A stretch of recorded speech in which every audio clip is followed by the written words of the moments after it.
Hey there everyone, AJ back again for the Mighty Gluestick channel. I make videos about Dungeons & Dragons lore full time, and today it's time to talk about Clerics. What this video is not is a detailed breakdown of game mechanics. I suggest you watch a channel like Indestructiboy if that is what you need. Link down below. This is a video about the role in the fantasy world that Clerics have, and the role and influence of faith and religions in the Forgotten Realms specifically, which will help inspire your own world building based on these examples. Clerics and Paladins are my favourite character classes to play. I even played a priest main in World of Warcraft back in the day. My first player character in D&D was a cleric, inspired by the wonderful artwork of Larry Elmore and the pictures of Alina, the cleric from the 1983 Red Box Basic set. Damn you, Bargle. I had gotten into fantasy both through my dad's great collection of pulp science fiction and fantasy novels and from choose your own adventure books that were available through a book program in school where I could pick what books I wanted to read, and I'm very thankful my parents took money out of a very tight budget to buy those for me, as well as those I could find at bookstores or my friends' collections. Back in those days in New Zealand, options were limited because it was just so expensive for suppliers to ship books all the way here, so my friends and I just automatically saved up and bought different books.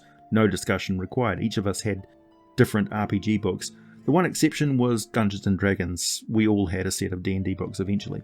Anyway, thanks to devouring books by David Edding, Sparhawk the Pandian Knight gave me a very good grounding in what a militant order of paladins was all about, so I don't know if I ever really needed much explanation of what a cleric was and how they gained their powers, but it is summed up perfectly by Ed Greenwood in Elminster's Forgotten Realms, which I'm going to be drawing on heavily for this video. Published in October 2012, which was around the time of 4th edition, but this is a system-neutral book of solid lore, an absolute must-have for Realms enthusiasts. On page 134, Ed talks about priests, but this also applies totally to clerics and paladins. Usually an individual desiring to become a priest has received vivid dream visions from various divine servants. If that person responds to some of these visions in the right ways, by desiring to see more and asking local clergy or deity-tied persons such as temple guards, paladins and hermits about the visions or about a particular deity, more of these visions are sent. If the individual chooses to respond, he or she is on the road to becoming a priest. Since those who are not brightly loyal to a deity make a poor clergy in the first place, no one is forced into worship or holy service.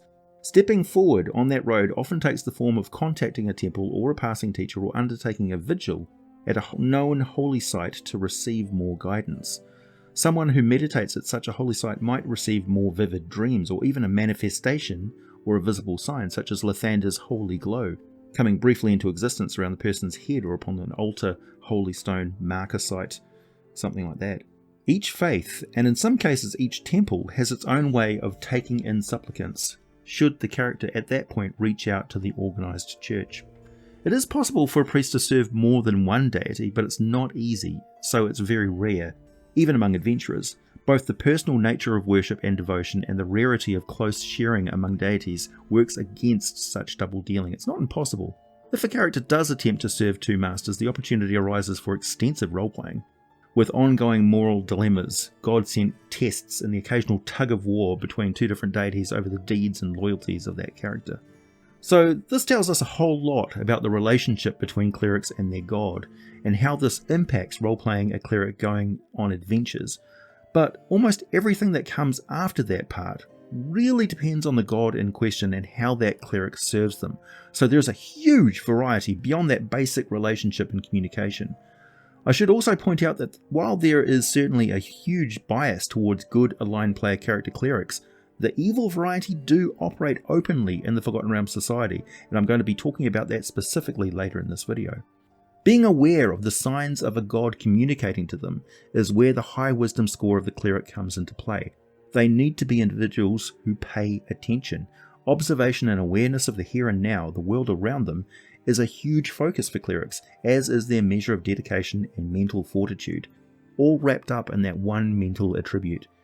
You could argue that characters with a high wisdom score are also those people in society who tend to stick to their guns, have a strong moral and ethical outlook, and would be the sort of people who others think of if you describe one of the alignments to them. They would say, Oh, that sounds like just like Larissa Feronis, that sneaky mist shadowed over at the Temple of Lliira.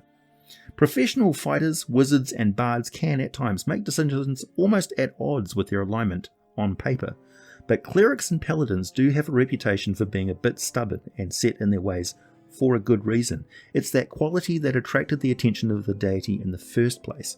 It's that ability that ensured the character heard the call, and in that focus, obsession, and drive caused them to pursue that call, eventually dedicating their life to it. In the Forgotten Realms, the day-to-day lives of people are polytheistic. It is common for your average person to make offerings at temples depending on what they're worried about, what they wish for, and what gods appeal to them or have a stronger cultural presence in that community. It's actually unusual for a character that's not a cleric, paladin, or raised in a religious community to focus their attention just on one god. In most cases, this would be seen by others as perhaps an unwise thing for them to do, particularly if they're young and have no experience of life yet. For those who are more mature and worldly, it's normal for them to have more affinity to a god that just feels more right to them. But this is a world where divine power is tangibly, observably, undeniably active. The very rare individual who refuses to accept the reality of gods and their supremacy over mortals is going to be seen as delusional by most other people. And what's more, they will be seen as dangerous to be around, because disrespecting the gods is a very stupid thing to do in the Forgotten Realms. These people have seen clerics call fire down from the sky to immolate their enemies. They have seen people brought back from the dead. This is not a matter of faith. They all know gods are real. Just some rare folks refuse to accept they are any more than super powerful wizards or genies or something, and reject the idea of worshipping them. Clerics, of course, are on the exact opposite side of that equation. They don't know every truth about the gods, but they know that devoting their life to serving them, and one in particular, is exactly what they're supposed to do.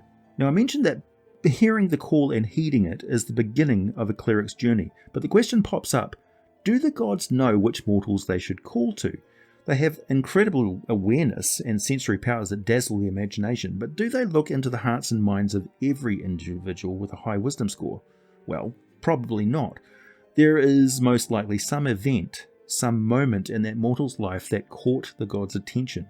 And that is so rich an opportunity for establishing the backstory of that character. I'm just going to leave that hanging in the air like a ripe fruit, ready for your imagination to pluck, savour, take the seeds and plant them in the fertile soil of a great campaign, to grow into an amazing tree of that character's relationship with that deity and their progress, both in the mundane world of the church's hierarchy and the spiritual world of them gaining tremendous power from that god. Most players focus almost entirely on the second half of that. They level up, they get new spells and abilities, they occasionally pray or stop at shrines and temples if the dungeon master remembers to give them those opportunities in the game. A whole lot of more mundane aspects of just being a cleric just sort of get swept under the carpet of it happens between adventures, or you lot go get some supplies and stuff, my character goes and heals some sick peasants and visits a temple or whatever, or even just I wake up and say my prayers in the morning and get my spells. I give a couple of gold to some poor people. Don't get me wrong, this is fine, I do this myself, but this video is going to illustrate that the Forgotten Realms is absolutely packed with more opportunities to bring it to life by paying more attention to and including more interactions with religious orders. They are a major source of adventures, which will become clearer and clearer to you as we learn more about them. Now, in regard to evil gods and their religious orders, Ed Greenwood has this to say about it. Good-minded individuals among the common folk usually tolerate evil clergy and their deeds and practices because they must. The servants of evil are personally strong, vicious, or well-connected enough that they are tolerated, avoided, or appeased rather than attacked. Governments, taking a wider view, put up with evil faiths because hostility won't get rid of them, and because they can be useful. If, for example, the Church of Malar in Cormier is permitted to breed monsters or hunt beasts only in specific border areas, the Malarites can, by their very presence, serve as obstacles to would-be raiders from the Stonelands, Archendale or Toonland. The presence of such a church would also discourage Sembians from conducting smuggling, livestock rustling, and such like along the Thunder Peaks, and cut down on brigands operating across the borders. Genuine marauding monster populations might also be kept in check by the Church of Malar going on hunts. So, The Crown of Cormyr handles the Church of Malar in this way. War wizards often covertly mind-scry Malarite priests to see what they've observed in their wildlands and to uncover evidence of any of their working with foes of the realm for coin or other inducements. In Cormyr, Malarite priests often breed monsters for temple butchery and rituals, to sell trophy heads or other body parts, or for the feast tables of the wealthy and decadent. The latter two uses are major sources of temple revenue. Malarites also breed monsters for temple guardian roles, deploying them in areas where they can't get out to roam the greater area of Cormyr, confined to temple property. Malarite monsters are also popular among nobles as quarries for their hunts. Such beasts are released by Malarites in specific locations at reported to the crown beforehand times for nobles to track down and slay. The Malarites must stand watch to down these beasts if they get away, and the Crown of Cormyr holds the Malarites personally responsible for any monster-caused deaths to persons not from that hunting party. The War Wizards also watch over all beasts' releases, and it's a serious crime to perform such a release without informing them well beforehand, a crime proclaimed into law after the third instance of a Malarite priest hired by one noble family accidentally unleashing monsters into an estate of a rival noble family. Coming to the aid of crown agents, sometimes militarily, with a certain summons or alarm is raised, is a promise that both the churches of Loviatar and Malar have made with the war wizards. Priests of Loviatar help maintain law and order and apprehend certain specific individuals when asked, in Marsemba, Arabel and Suzail, and the Church of Malar does the same in rural areas. In return, Malarites are permitted to hunt certain miscreants, some of the royal deer, specific monsters and specific sorts of beast, an activity to which they can invite nobles for money. The wealthy and others they hope to convert if they so desire. The Church of Loviatar, on the other hand, has earned the right to carry some of its more enticing rituals for non-members in certain clubs and other establishments in hopes of gaining offerings or converts. No evil church can expect to incite people against the crown or any law, or publicly practice rituals that scare or harm people or defy the authorities, and continue to be tolerated in the land. The heavy stuff that they do goes on behind firmly closed temple doors, and much secrecy and excitement is thereby attached to it. In public, the clergy of evil deities are models of good behaviour. As such, although average citizens respect or fear and avoid said clergy, some of them have got very well-earned reputations, they will almost always not attack, deride or dispute with them. Everyone in the realms believes in all the gods, and so understands and accepts the purpose and major aims of every faith. That doesn't mean everyone necessarily agrees with or supports every religion, but they tolerate and understand the place in society each faith occupies, because they're backed up by gods that they believe in. Likewise, this does not mean every devout worshipper in a faith sees eye to eye with every cleric. Indeed, many faiths have bitter internal fights, schisms and ongoing debates, and many high priests are watched very closely by lay worshippers trying to decide which temple to obey the most and gift with the most, and which to treat with by doing the bare minimum their beliefs require. Priests who perform willful murder in public or otherwise charge into unlawful behaviour in a well-governed realm like Cormyr suffer consequences depending on the severity of the crimes. They'll wind up dead, killed by the crown or others, delivered to the crown for secular justice, or cast out of the church to appease the authorities. Clergy of faiths that work against law and order, such as those of Shar and Telos, thrive in socially chaotic areas like Westgate and Sembia, where they can play one group or employer off against another. However, these clergy keep a much lower profile in well-policed lands such as Cormyr, where they tend to operate a service wherein you can pay and take part in an enticing ritual, and the deity will attempt to make your desire real over time in some non-specific manner. Most of the time, these clergy prey upon worshippers more than they really achieve anything. At least this way, they reason, they can maintain a presence in the land and wait for events to make their faith more important or attractive to factions in the realm. Only then will they dare any open defiance of the authorities. The priests of Talis and Cormyr, for instance, work magic in their locked temple rooms only to add strength and destructive force to natural storms that hammering areas of Cormyr. They never cause those storms to steer paths that attract the attention of the war wizards, because they're watching for that. However, if a storm should cause harm to a war wizard, then whose fault is that? They ask this oh so innocently after helping a storm to collapse a cottage in a war wizard's head. Priests and priestesses of Shar, Loviatar and Shares often use amorous wiles to establish personal relationships with persons in authority. That good old-fashioned corruption. Through this angle, they can try to sow chaos by suggesting particular deeds, decrees, and ideas to their lovers. Even priests of the most violently evil faiths are seldom foolish enough to draw daggers and seek to carve up soldiers or crown agents in the streets. A dead foe is just that, dead, and soon to be replaced by another. An influenced foe, on the other hand, is well on the way to becoming an ally, increasing the sway of the deity. Don't forget, clergy is made up of characters with high wisdom scores, so they are circumspect and wise in what they do.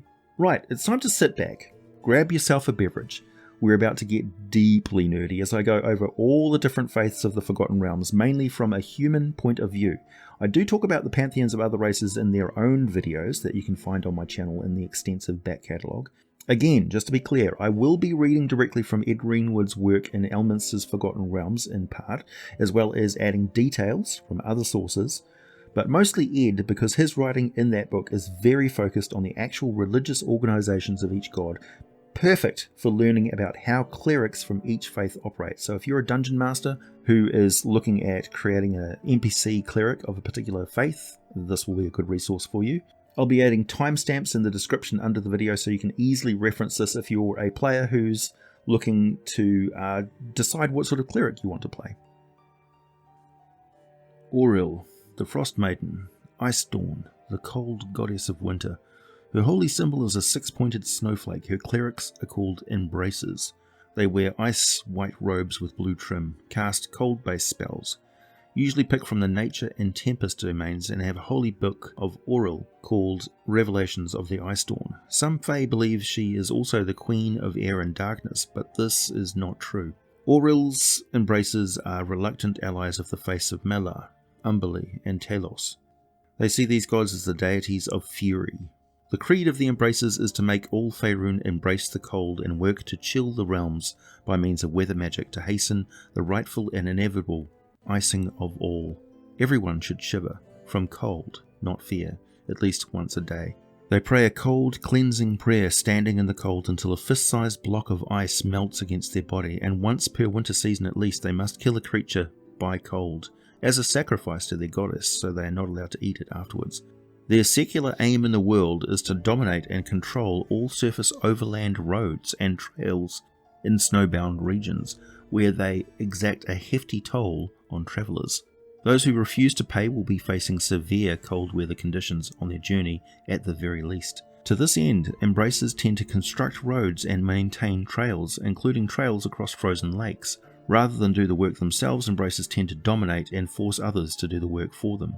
Embraces don't tend to gather and don't have a well-organised hierarchy. However, recurring attempts are made by senior Aurelian clerics to force discipline and structure upon the rest of the Embraces. They have a major temple made of ice called Frost Spire, northeast of Citadel Adbar, built in the 1340s DR.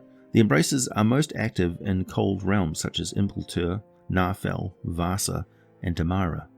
Signs and portents of Auril can appear as an ice breath with a cold, ruthless chuckle, a blue-white aura leaving a trail of frost, and a blank-eyed face of frost with hair emitting cold.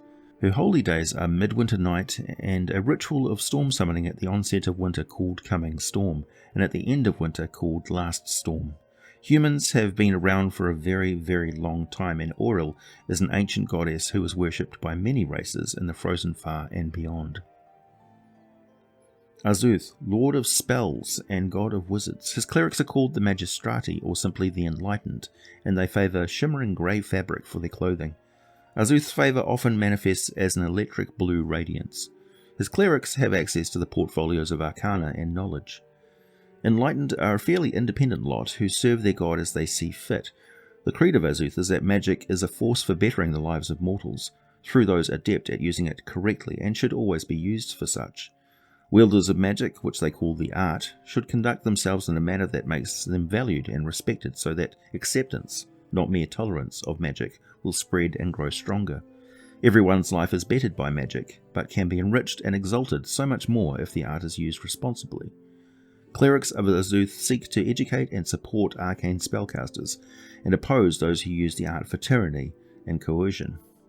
They help arcane spellcasters who have spells wrong or who struggle with their mastery, curb rather than contribute to wild magic, discourage irresponsible and reckless spellcasting, locate and identify those who can wield the art, pave the way for their formal training, follow their progress and try to ensure that they do things the right way.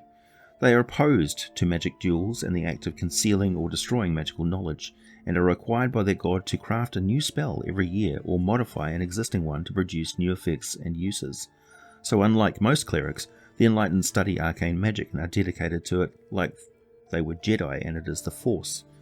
They have an interesting position that they can be devoted to Azuth but not have any levels in the cleric class, while others are solely clerics.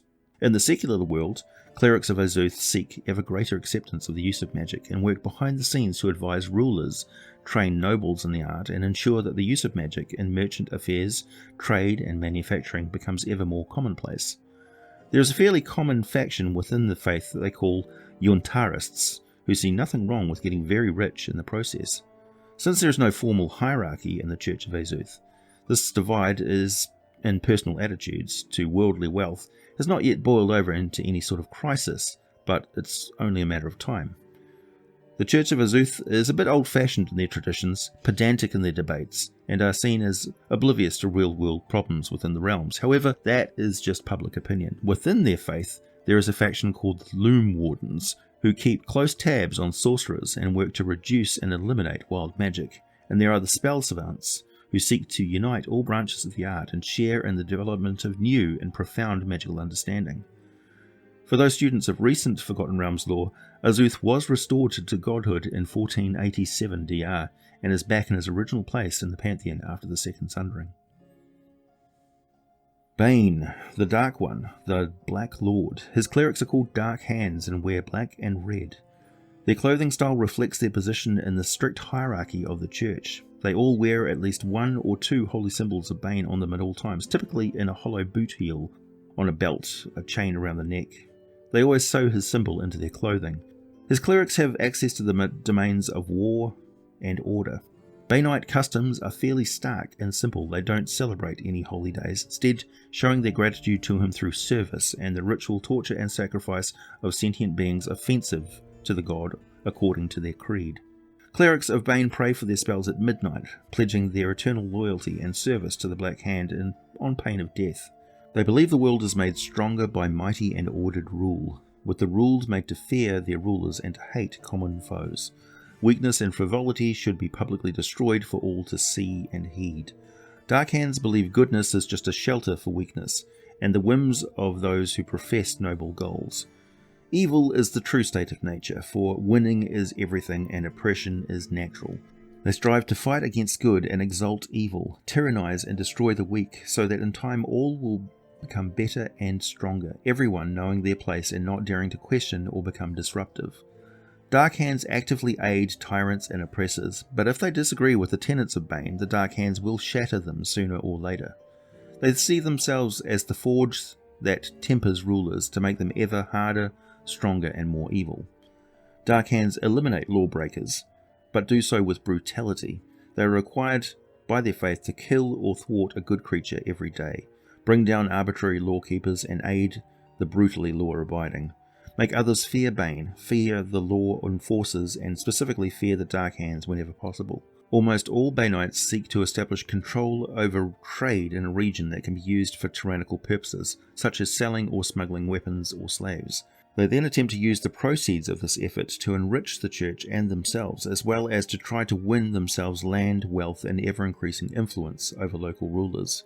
Many become advisors and agents of nobles, doing their dirty deeds and using leverage and blackmail to dominate them from the shadows, while in public they flaunt their wealth, status, and powerful connections. A cleric of Bane wants others to fear the consequences of daring to raise a hand to them or refuse their orders. Beshaba, the Lady of Misfortune, Lady Doom. Her clerics are generally known as Doom Bringers.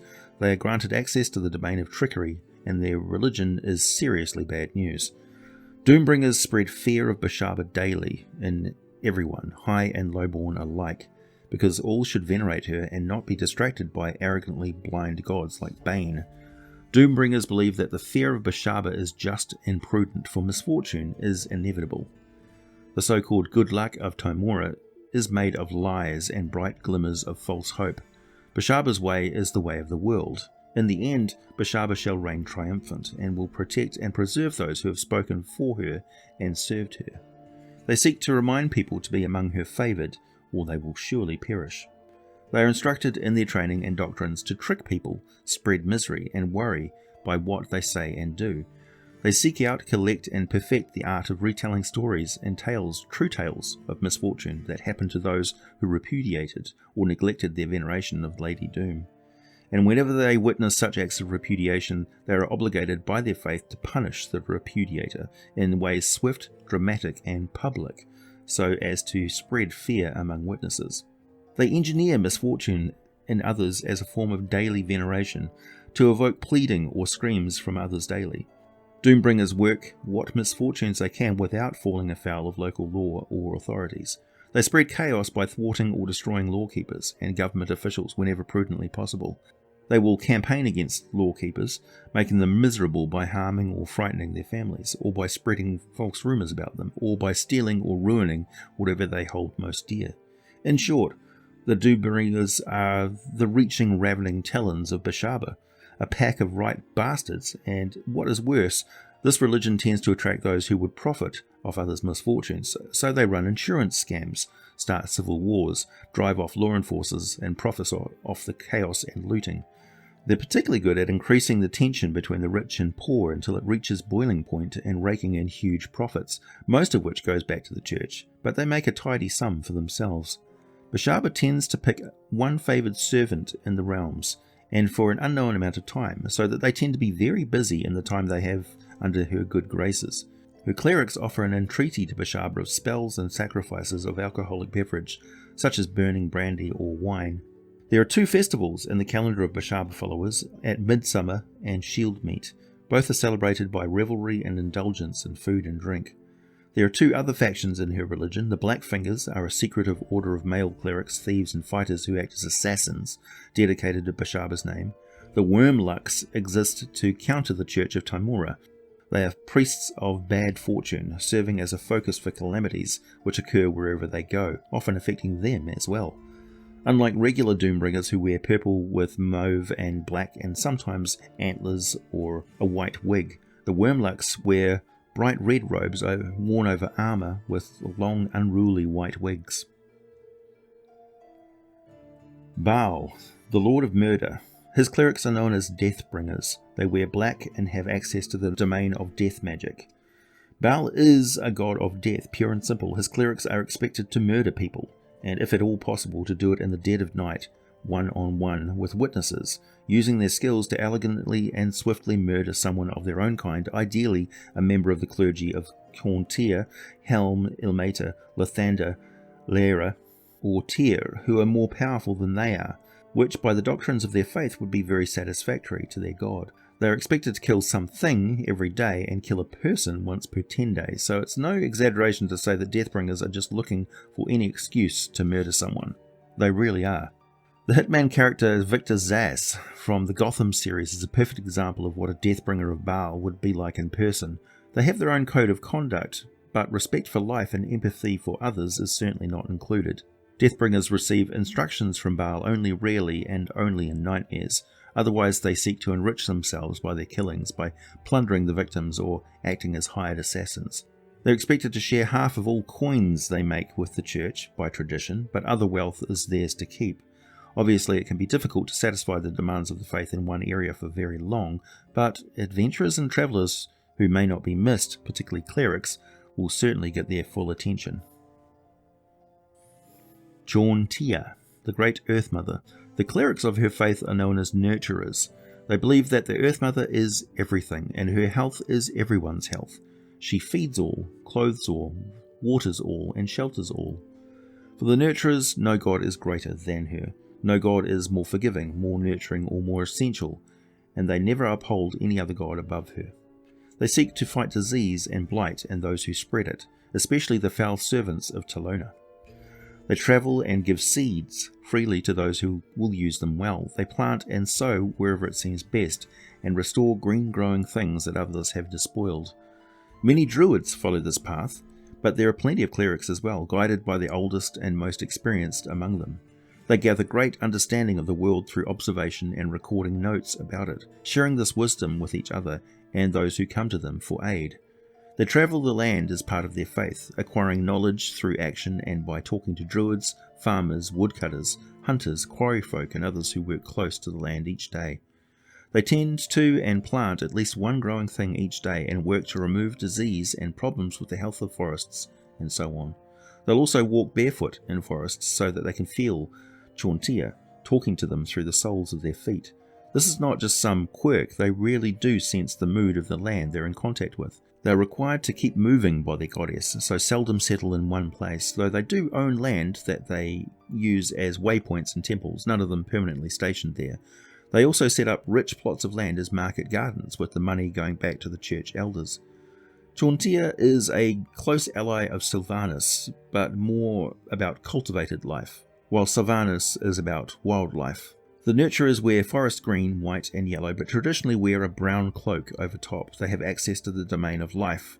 They pray for their spells as the sun sets, and their temples hold a wealth of information on agriculture. Cyric, the dark sun or black sun, or the prince of lies. The god Cyric's faith has always been very chaotic. His holy symbol is a white jawless skull on a black or purple starburst background. His portfolio is lies, and his clerics have access to the trickery domain. In most places, it seems like he doesn't really have a church, rather they are a series of cults in his name who wantonly engage in backstabbing, con artistry, sadistic pranks, and try to start riots and topple any sort of authority they can find. Oddly enough, the religion does well in Arm, where ambition, lack of reliance on others, and unscrupulous mercantile tactics are culturally normal. Many outside of the church view it as a twisted den of madness, trickery, and death, but its clergy condemn this outlook, preferring to see their religion as enlightened. All authority is corrupt, all ties are temporary, love is just another sort of madness, friendship is just an arrangement of convenience. The structures society clings to are useless, weak, and don't benefit the individual any more than they take from them. I guess you could best describe it as a faith of anarchists, who worship a god who cheated, lied, murdered, and stole his way from mortal to divine status, and who, by his every action, confronts and challenges the status quo. Clerics of Cyric don't have official titles, because they don't do labels, man. Deneir, Lord of Glyphs and Images, the Scribe of Oghma. His clerics are known as glyph scribes, and they are very closely tied to the Church of Oghma. So much so that it's kind of unusual to be called specifically to Deneir's service, but those who bear the lit candle over an open eye symbol of the faith and favour clothing of tan and white can be powerful sources of good on the world of Auril. The best example is Cadley Bonadus of the Spirit-Soaring Cathedral. The creed of the faith states that written and drawn information harnesses what it describes, enabling readers and viewers to better live in harmony with the world around them and with each other. In this way, over time, the world itself will be improved. So information should be freely available to all, everyone should be literate, and those who destroy or despoil writings or conceal them should be punished. Glyph scribes seek to gather information, copy it, and share it. They also collect and catalogue lists of titles and contents of writings, so they're incredibly beneficial to sages and scholars. In their efforts, they travel the realms for at least one of the 4 seasons of the year and seek out records that are lost in tombs, ruins, and abandoned dwellings, forgotten in storage or in the homes of folk who don't read, or suppressed by courts, governments, and guilds. So this is an excellent background for a cleric interested in exploration and discovery, as they are very well supported by the church and will be backed up by one of the church's authority if their reason for being in a ruin or abandoned building is questioned by anyone else. One thing the church does that makes them a potent political force is use the information they have collected and catalogued for their own benefit and as leverage in order to get access to other records and written works. That's their excuse anyway. This behaviour is basically selling information, and as you can imagine, some members of the faith can get quite wealthy and powerful based on how they go about doing that. Knowledge is power, and the leaders of the faith are always on guard against those glyph scribes who would use information to control, rather than benefit others. The scribes have access to the arcana and knowledge domains. Eldath, the Quiet One, goddess of singing waters, mother guardian of groves. Her clerics are known as the Gentle. They have access to the life and nature domain spells, wear clothing of green and blue, and are mostly made up of druids and clerics who dislike acts of violence. Many people come to Eldath for help in overcoming memories of a violent past, sometimes a single event or a series of events that have resulted in personal trauma. Eldath's temples are peaceful and sacred places, open-air temples, woodside cottages, glades with ponds of pure water, with clergy that come and go, migrating around many holy sites. The Gentle seek stillness, preserve peace, restore sacred sites, and tend to such wondrous groves, so they can often be found in company with circle druids and work closely with the faithful of Silvanus and Mielikki. The Gentle avoid taking sentient life unless it is in defence of themselves or others. They try to improve something in the forest every day, and many people believe that killing a cleric of Eldath is really bad luck, a taboo. They are very chill people generally, not overly concerned with worldly goods, as the forest provides everything they need. If this gives the impression of slightly Zen Buddhist hippie clerics, it's pretty close. Finder Wyvern Spur. Quite a new faith, his clerics are called finders and would be rare individuals who hear his call and devote themselves to it. While most other faithful are bards and performing musicians, his clerics wear brown and green. They all play musical instruments of some kind. Finders gather in secluded rooms or private homes owned by believers, and in many places in the realms, the faith of Finder is largely an upper room cult, a private party. Gond, the Wonderbringer. His clerics are known as artificers. They wear saffron robes and crimson sashes, with large tool belts as well as sun hats. Artificers are granted access to the domains of knowledge and the forge. They have imposing temples, boxy stone structures with not much in decoration except for exhibits of crafted items, and a central altar in the form of a massive anvil surrounded by spinning cogs in a giant machine. The temples have many workshop rooms branching off from the central chamber. The creed of the church is as follows: encourage innovation and the invention of new tools, mechanics and gadgets. Procure and record every new tool, process and mechanical assembly. Yet preserve and record old ways of doing things, as well as improvised from nature processes and tools, so fresh starts can be made if any mechanized means goes wrong. Assist inventors and those who sell new tools and new mechanical things, whether they venerate Gond or not. If rulers or scoundrels seek to harm or capture these inventors and sellers of inventions, to destroy or seize their works, then you must defend them, free them and liberate their works. Copy everything so that nothing will be irretrievably lost. Show mechanical devices to everyone and demonstrate the lever, the swivel joint, the gear, the cog and the pulley, so every eye can see that there are other ways to capture wonder and accomplish things than just magic and prayer. When clergy or mages oppose you, cooperate rather than confront, and make common cause rather than enemies.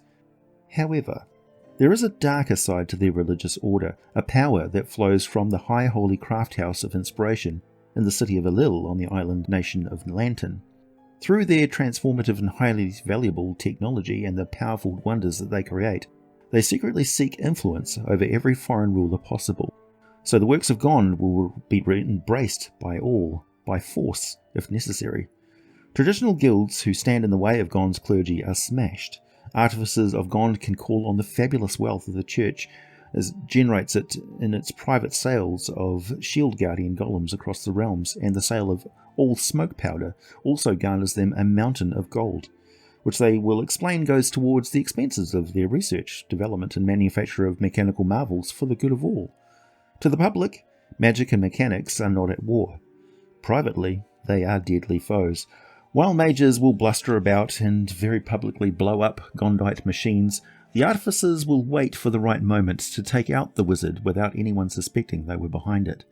Let's not forget that great empires of magic have risen on Faerun before, Imaska and most recently Netheril, and each time the common folk who did not practice magic ended up oppressed by those who did. So, the religion of Gond actually works against that ever happening again.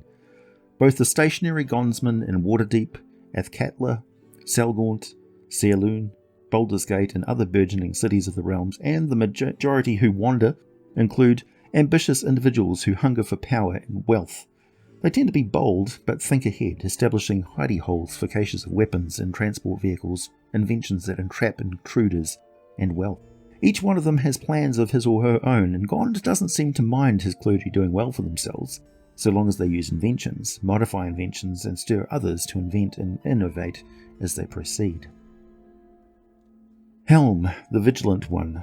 His clerics are known as the Watchful, or more formally as Vigilators. They have access to the domains of life and light.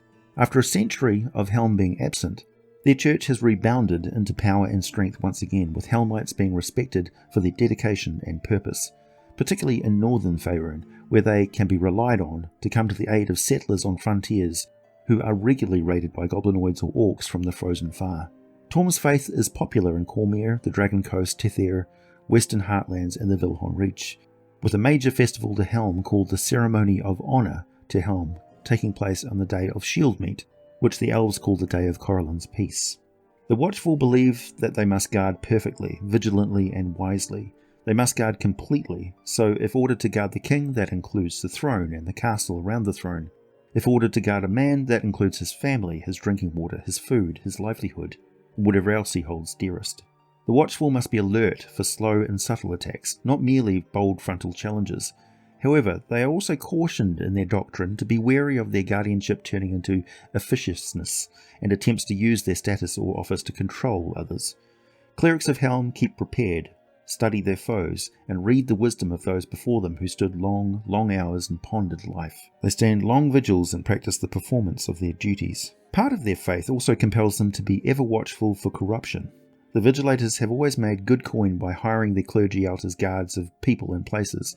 They have a fearsome reputation for being impossible to corrupt and willing to lay down their lives in the performance of their holy task.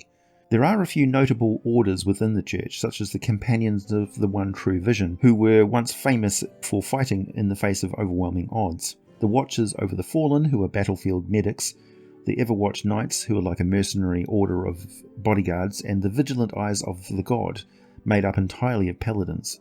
All Helmites' temples are very lawful with strict ranks and duties.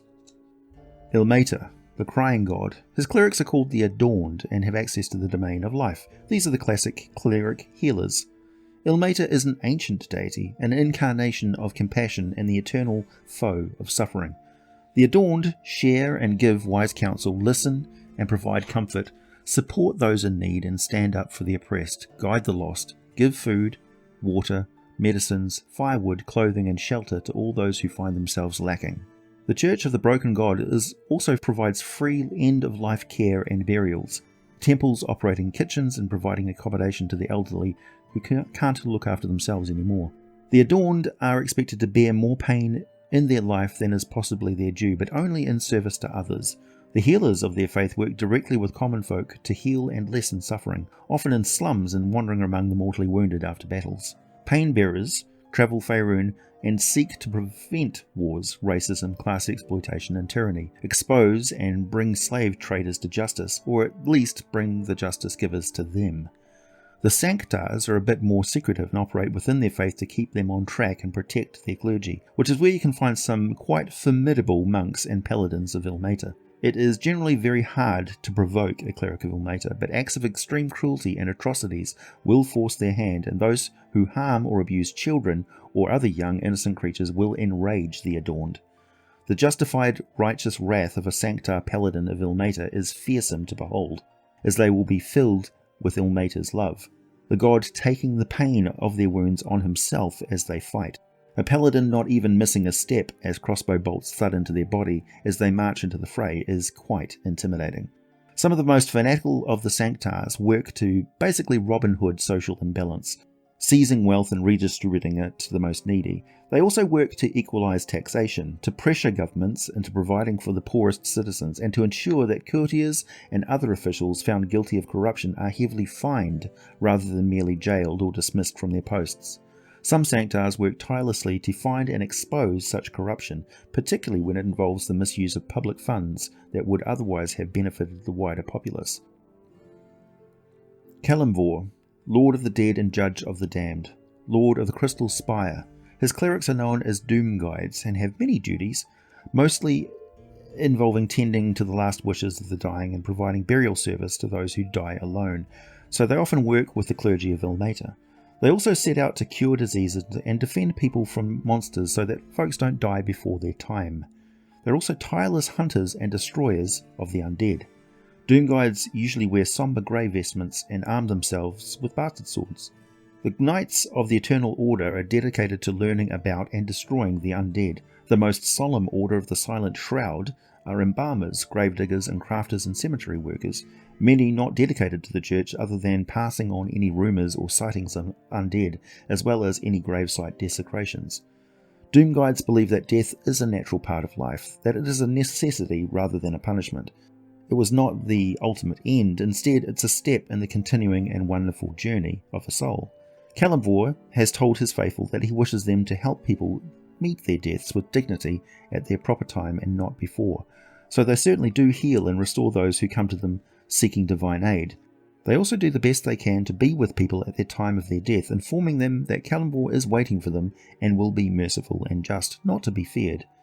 I imagine it could be a little creepy, as a cleric who has just put a sword right through your chest and spine is now holding you as you bleed out, whispering reassurances that their god is waiting for you. There were two major centres of worship devoted to Kelemvor, the Tower of Skulls in Ormath and a huge monastery in Ormpetar, recently constructed in 1479 DR. Lathander, the Morning Lord. His clerics are called the Awakened and the Dawnbringers, mainly thanks to their practice of being up first thing in the morning to pray to their god as the sun rises. Lathander is a deity of creativity, dawn, renewal, birth, athletics, spring, self-perfection, vitality and youth, and for only 2 silver this miracle cream will restore your youthful good looks to almost mirror his divine vigour. The Awakened are a very busy lot. The novices are called the Awakened, the clerics are called Dawnbringers in the hierarchy of the church. There is also the Dawn Greeter, the Dawn Lord, the High Dawn Lord, and the Dawn Master, while an elite cleric was referred to as a Morning Lord. They are granted spells from the domains of light and life. They wear vestments of pure white and yellow and armour of silver and gold, usually arming themselves with a heavy or light mace.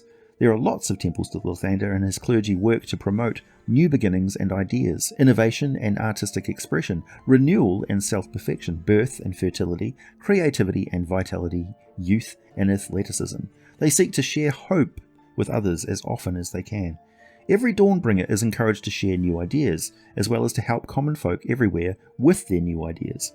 Lathanderite clergy fund new endeavours and facilitate cooperation between crafters and traders by bringing them into contact, guaranteeing loans and witnessing agreements. From there, it's a short step into going into business for oneself, and many Doorbringers do just that, becoming wheeler-dealer moneylenders, traders, investors and lobbyists in the mercantile world all across Faerun, but concentrated in cities, ports and market towns. The popular expression, as eager as a Dawnbringer seeking to sell a rag folded in a new way, speaks to public bemusement at the tireless hucksterism of some Lathanderites. In the faith of the Morning Lord, promotion of the new trumps possible negative consequences of their very rare disapproval of the Church of Lathander. As a result, most Dawnbringers are avid boosters, sponsors and abettors of swindles, new business ventures and often covert new ways in trade. Leira, the Lady of Mists. Her clerics are called the Mist-Shadowed and their order is called the Mist Callers. They favour the dagger and are granted access to the domain's spells of trickery. As you would expect, they believe that the meaning of life lies in deception and falsity. To deceive is to live, and to manipulate through deceit is to triumph.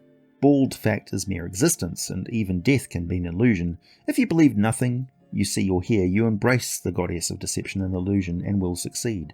Plain and whole truth must be spoken to fellow Mist-Shadowed. Among the ranks of the unmasked, there will be no deceit. Outside of the holy fellowship, let untruth always swirl strong. Lie to someone every day. Weighty and well-told lies are better than merely frivolous ones. The best sort of lie is wholly believed and spurs those who believe it to do things they would not have done had they not heard it.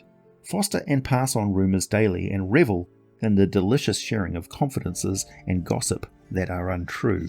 The truth is worthless. Falsehood is the allure and satisfying drink of life. Spread superior falsehoods and deceit and prosper thereby. For in your success, the mist shadow deepens, and the lady succeeds too. The Mist-Shadowed are expected to deceive outsiders as often as is possible, to do so well, and at least once daily. They're also expected to try and profit from the many deceits, and to share, without deception as to the amount, a tenth of what they make with the Church of Leira. Fellow Mist-Shadowed are expected to aid in deceptions they deem elegant, for a share of the takings, of course. Deceiving a fellow clergy of Leira can lead to one being expelled from the church and victimised by the shunning of the lady. Leira's curse, which means no one will ever believe anything regarding the cursed one, even what they can see with their own eyes, which state of affairs usually leads to the accursed becoming an outcast or finding death through bitter fighting or a swift suicide. Priests of Leira will often work together ruthlessly against anyone who deceives them, but otherwise tend to operate alone, working deception upon deception in every city of Faerun. Under multiple names, they accumulate properties and hide caches of wealth in many clever places. Lliira, Our Lady of Joy, Mistress of Revels. Her clerics called Joy Dancers are granted access to the life domain. They believe joy is the essence, the spark, and the reward of life when expressed in revelry. Joy bound up inwardly is joy unshared, and joy shared is joy increased for all. They are instructed to celebrate daily with non-joy dancers, even if only in impromptu dances and chanted ditties and jests imparted. Joy dancers are expected to put on revels, large and small parties, but larger is better, whenever they can. To share joy, they want strangers and passersby to join in, and they're pleased when crowds are lured together. Although unbridled horseplay can be a feature of many such events, joy dancers are good at revelry, and so often get hired by the wealthy. They are experts at organisation, subtle crowd control, costumes and decorations, food and drink, the establishment of proper mood and the pacing of revels.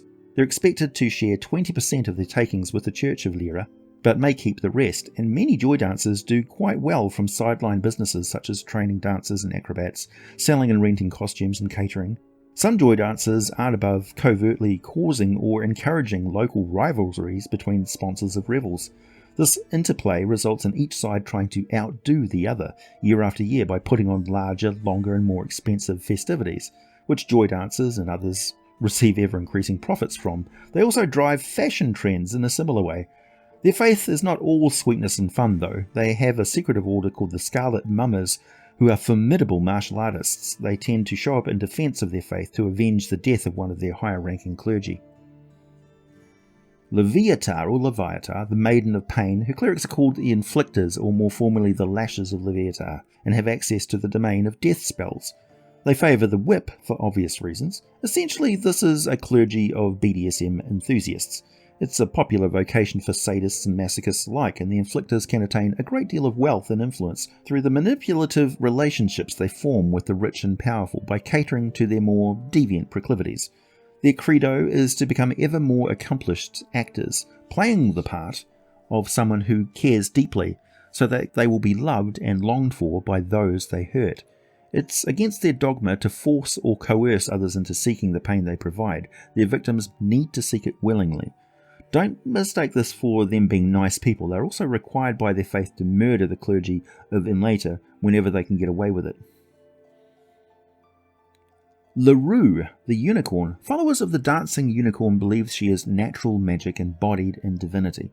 They believe that all that is good and natural in magic, as opposed to the self-interested castings of mortal spellcasters, is due to her, not to Azuth or Mystra, who respectively curb the excesses of wizards and see to the magical balance of all Faerun. The touch of Lurue's horn restores life. It can cleanse and purify, driving out insanity and the strongest poisons, and even change a person's psychological makeup or race.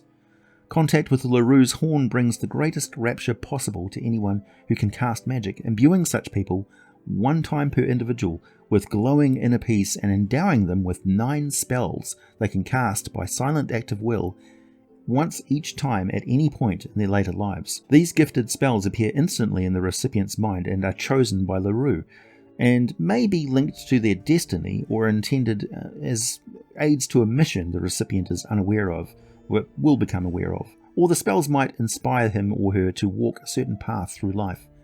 Clerics of Lurue pray for their spells at midnight, most often in moonlit glades. They typically travel widely and sporadically, following the path of their goddess and seeking to experience new things and right wrongs when they come along. They are granted access to the nature domain and life domain.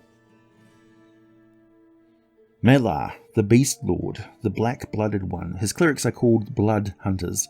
The Church of Malar is an ancient one, a savage one. Clerics are granted access to the nature domain spells and always fight their enemies in melee combat, shunning ranged weapons. They are compelled to brutally kill, shedding as much blood as possible, and the most fanatical will actually fight monsters hand to hand, proud of the terrible scars they are left with, if they even survive. Followers form bands they call hunts, and that is exactly what they do. Some Malarites drink the blood of wild animals and monsters as if they were fine wine, believing that such imbibing imparts some of the power of the creatures into them. It is Malar's will that a quarry that escapes is not to be hunted ever again, but instead be treated with respect as an unblooded. The clergy also protect forests and provide food to the needy from the animals they hunt and kill, but generally the blood hunters are a very evil lot. They will kill clerics of Nobanion on sight. They also take money in exchange for hunting down and murdering people, tearing the bodies apart to make it look like a wild animal attack. Nobles tend to dabble with the blood hunters, as I mentioned at the beginning of this video, in regards to why normal folks tolerate evil faiths in their midst. The Malarites have their uses. Mask, Lord of Shadows. His faithful are called Dark Fingers, and have access to the trickery domain spells. One could easily mistake them for thieves rather than clerics. Their creed is to steal or deceive daily. The Lord of Shadows is most pleased if they manage to do both. They are expected to acquire, deal, deceive, and acquire more. Dark Fingers must give a single gem every month to the Shadowed Altar, or the equivalent of 2,000 gold pieces in coin or trade bars, only if they can't steal a gem. They can keep the rest. It's forbidden for them to steal from each other. Dark Fingers are particularly skilled at making forgeries and replicas, replacing the originals and selling the originals for profits long before anyone knows the duplicated items have been stolen. This clergy is, of course, heavily involved in any thief guilds in the area. Mielikki, the Forest Queen, rangers in her service are called Needles, but her clerics and druids are known as her arms, the arms of the forest, or forest arms. They have access to the nature domain, and many druids and rangers are members of this faith, obviously. An arm of Mielikki should drive out or destroy magical and unnatural blights and evil beasts not native to the forests. Each one should live in the woods, be as one with the woods, and teach others the ways of the woods. All should be taught to love and respect wood life, not fear it. They work closely with the clergy of Silvanus and Eldath. Forest arms operate and protect nature preserves. There is a heavy element of traditional elven culture tied up with this faith, as you can imagine. They have no problems taking dead wood from the forest, and many make a good living off that wood, as well as planting and maintaining managed sustainable forests near settlements. Clerics of Mielikki pray for spells in the morning or evening, but are required to observe sunrise and sunset each day if they can, and once per month they perform the Song of Trees, which calls forth a dryad or treant, which chats with them and usually performs some small task they ask of it. Forest arm clerics who travel and heal people may be members of the Order of the Unicorn's Horn. The militant arm of the faith are called the Shadowwears, the most fanatical of which may seek to push back the encroach of civilization and reclaim the land for the return of the lost forest. These types are almost exclusively wood elves. Milil, Lord of Song. The faith of Milil is an organised group that attracts attractive, sensual and musically inclined followers. In addition to their affinity with song and musical instruments, they tend to appreciate good food and wine, as well as the beauty found in both nature and civilized society.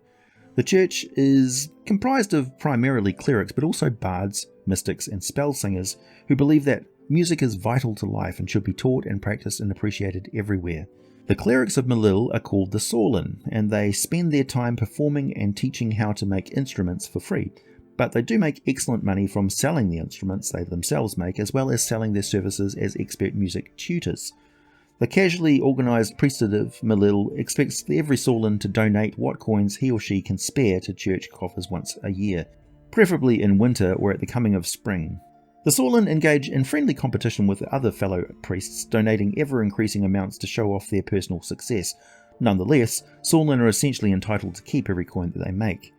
Many Sorlin charge healthy fees for making or repairing instruments, how healthy depending greatly on the perceived wealth of the client, and become quite rich. Milil's clerics often include elves and half-elves, and all the Sorlin clerics are granted access to the light domain spells.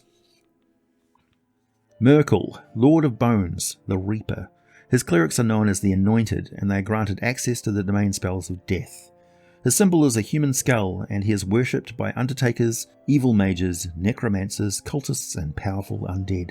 Clerics dedicated to him are driven to cause others to fear the Lord of Bones and fear death, for the dead are his subjects, and the slide of mortals into death is his pleasure and his dominion. Anointed clerics wear black clothing and often carry skulls and wear skull face masks, so they may be called the Grinning Anointed. They tend to remain silent, and when they speak, it is their custom to whisper or speak in an overly calm voice, using few words, showing no emotion, just cold and flat. The god lets them know when any cleric or priest of their faith has been killed, where and how, which has given them the reputation that to kill a cleric of Myrkul is to invite death to hunt you down, which they most certainly will do in his name. Clerics of Myrkul are generally aware of the activities of the Doombringer clerics of Beshaba and may actively aid them in their practice of murdering people. They will also quietly speak about those deaths, spreading fear.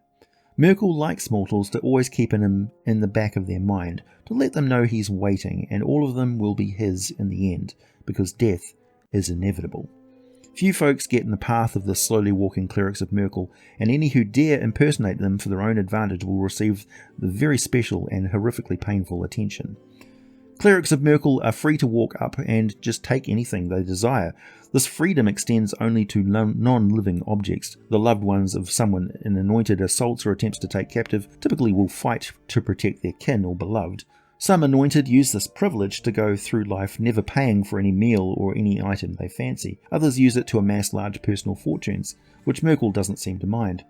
The anointed are a casually organised priesthood, with rank, higher anointed, anointed, lesser anointed, and initiate, based largely on seniority and experience in the presence of Myrkul himself.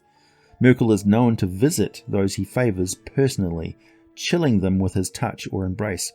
Those who survive the terror and permanent withering that such contact brings improve their standing in the church. The anointed of Myrkul are expected to slay or at least coerce into changing their ways through threats, lawkeepers, courtiers, and rulers who harass, arrest, jail, or slay necromancers or anyone purely for practicing necromancy. Otherwise, they're free to spread fear daily and to enrich themselves in any manner they see fit, short of betraying their faith. Mystra, Mother of all magic. All manner of spellcasters are included in the hierarchy of Mystra's church. Wizards who primarily follow Azuth or other deities will usually show some devotion to Mystra as well. Those clerics dedicated to her are called servants, and their faith is called the Church of Mysteries. You won't generally find statues of Mystra in her temples and shrines. Members of the clergy travel often to find and preserve old magic. They also let spellcasters know of temples and shrines in the area and are known to tend to spellcasters who suffer mental illness due to failed spellcasting. It's more common than you'd think. Clerics are dedicated to preserving magical lore so that magic will continue and flourish even if the dominant races of Faerun were to fall, as many have in the past. The clerics also search out those skilled in magic or who have the potential to use it, keeping a close eye on those who are likely to become skilled. The clerics are encouraged to explore magical theory and to create new spells and magical items. If this sounds a bit like a Jedi temple, it's fairly accurate. Their faith teaches them to know when not to use magic and when a little of it, skillfully applied, will suffice. To be deft and efficient in wielding their art, never careless or reckless. Be mindful that the art is the gift of the Lady of Mysteries, and use it humbly, not proudly. Teach magic to all, high and low, and use it to benefit others so that acceptance of magic grows, and the ability of magic wielding widens, from a few select to almost every creature of Faerun. To let magic prevail and brighten life, not reign over it and constrain it. Like the Chosen of Mystra, who are so famous in tavern tales and legends, her servants travel the realms, instructing creatures on the use of magic and leaving spell scrolls, workbooks, simple spellbooks, and even magic items to be found. Their intent is to leave so much magic in so many places that rulers, lawkeepers, and selfish wizards can't hope to find all of it and conceal it and hoard it for themselves. Servants of Mystra are to work against those who seek to restrict magic, and humble or throw down those who seek to use magic for tyranny. Yet they also make sure that magic is alive everywhere, and used for good as well as for evil and selfish reasons, so that folk have some respite from brute force in the sword, so that succor does not become a worse scourge than the sword it opposes. A perfect example of a servant of Mystra would be Garrick Ollivander, the Wandmaker from Harry Potter. Nobanion, Lord Firemane, King of Beasts. His clerics are the Nobanim, and have access to the nature domain. Nobanion is basically the god Aslan from the Chronicles of Narnia. That's him. He came to Faerun about 1,000 years ago, and was a big hit with Wemix and the Lamazou. His nobility and goodness put him in extremely good standing with Silvanus, and his worship spread among the humanoid races shortly after. Nobanion, the lion god of Guthmere, decrees that hunting must be done to eat or feed those that one provides for, never for sport or mere slaughter, where the meat is wasted. True strength lies in teamwork and compassion, protecting the weak rather than bullying them. Live with the land rather than against it. Seek not to tame nor to prolong suffering. Kill swiftly and cleanly. Learn dignity and honour from the visions sent by Nobanion. Make offerings to Nobanion by giving hunted meat to the hungry. Lead rather than command. Inspire by example, and do your own hard and dirty work. Clerics of the faith are the enemies of the faith of Malar. They are charged to disrupt and frustrate the practice of Malar when they encounter them, scattering Malarite hunts and rescuing the quarry whenever possible. Obviously this puts them at deadly odds with the Malarites. They are to demonstrate compassion rather than ruthlessness, and are expected to be noble examples at all times. The Nobanim may not sell beasts or break them. They may assist in the sort of animal training where one animal or herd teaches another animal, rather than a human forcing an animal into obedience. They are encouraged to help breed, birth and tend injured, sickly and very young or very old beasts. They're charged with befriending animals and guiding them to shelter or back to their own kind, or finding water or food or a way out of a place they no longer want to be in. The Pride of Nobanion are allowed to accept breeding fees and payments for animal feed or grazing rights, but water must always be provided and given at no cost. They can accept payment to tutor animal handlers and trainers who work with animals rather than seeking to command them. And the Nobanim work to encourage views among civilized Faerunians that wild animals must be allowed to share the realms with society, and not all be tamed, eaten or slain as monsters. In horse breeding and ranching country, they encourage the belief that some herds must be allowed to roam free, providing stronger breeding stock for the domesticated herds to occasionally mingle with.